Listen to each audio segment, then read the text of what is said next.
अच्छा गाइज, तो आपको आज लाहौर के हालातों में जो हालात है इस टाइम लाहौर के, उस पर एक गाना आपको सुना रहे हैं। खुद तैयार किया, मैंने कहा आपको सुना दें।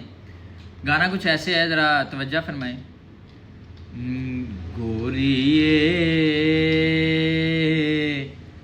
ना आवी लाहौर, ना आवी लाहौर,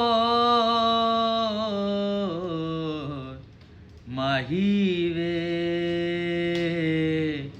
ना आवी लाहौर।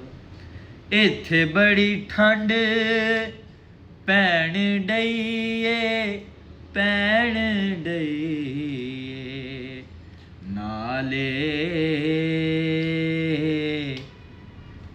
गैस भी नहीं आन डईए। गोरिए ना आवी लाहौर।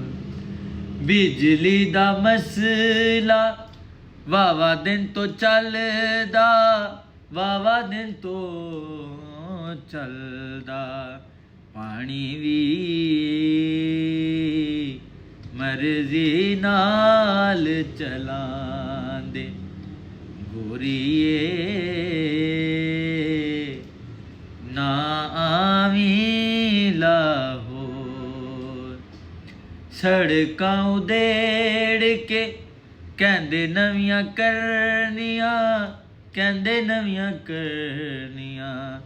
बेड़ा गर्क कर देता है। गोरिए ना आवी लाहौर।